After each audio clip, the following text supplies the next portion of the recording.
Growing up in Venezuela was a very interesting experience. Coming from a very poor family was something very powerful as well. At the same time, I think it was a very happy kid. We learned to be fighters. We understood the value of work hard for the things that you really want in life. I was diagnosed HIV positive more than 22 years ago. Being diagnosed was very challenging for me. I was just like, oh, I'm positive. So I just decided to don't listen to people who was telling me that I'm supposed to have a short life. Venezuelan people are very happy people. So I think it's something that helps in our culture to overcome all the difficult times. I start to say to everyone, yeah, I'm more positive now. So I'm super positive, literally very positive person. Stigma is something that's challenging because you're trying to be open. You're trying to be you. At the end, for me, stigma is just fear. It's just ignorance. I met my partner Carlos through another friend. I met José in a trip. I was single, he was single. I could say José was my first relationship. He basically didn't know anything about my condition. I found him a very attractive man, but also he was someone who I could talk a lot and love. His way of living life, his freedom, his creativity. But after almost 3 weeks dating, I decided to tell him my condition.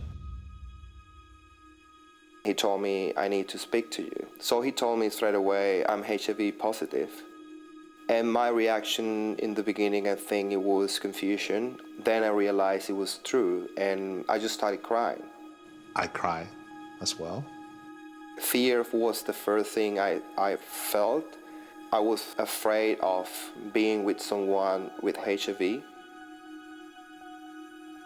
But he made me feel that he really wanted to know the right information about this new topic in his life.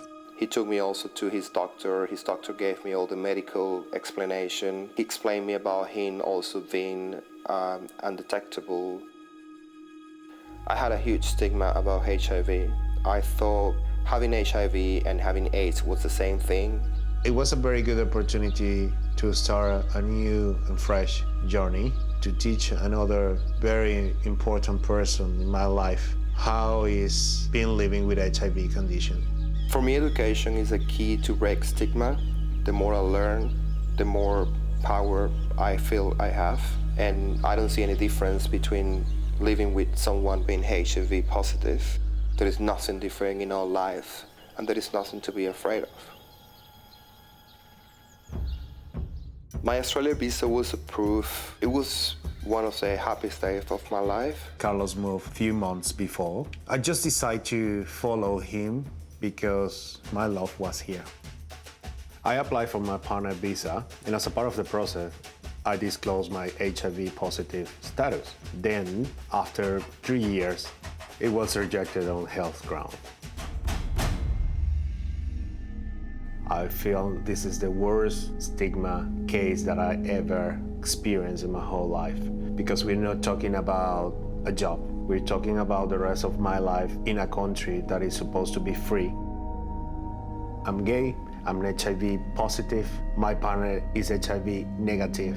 We live together, we have a beautiful relationship, and my visa was rejected because my HIV. If the rejection of José's visa has to be with the stigma of being HIV positive, it's something that is affecting not only him, but also affects me, and it's a very powerful thing. We decided to appeal because we have all our life here, and mainly because we believe there is no country like Australia to live. We want to fight until the end. There are lots of opportunities here for everyone. And we are trying to stay in a country who offer to us the possibility to be our lives exactly for who we are. And I think we're becoming stronger and more mature as we been facing all these issues. When you face stigma, you just need to remember that the best way to overcome that is stand up in front of the stigma. Overcome that situation with your strengths, break down all those barriers. Jose is very important to me. He inspires me to be a better person every day. We always stay strong as partners, and I think we're becoming stronger as we facing all these issues. We're not gonna live without fighting the fight. If I have to describe how important is Carlos in my life right now, I have to say he's my family. It's the only way that I can describe him. He's my family.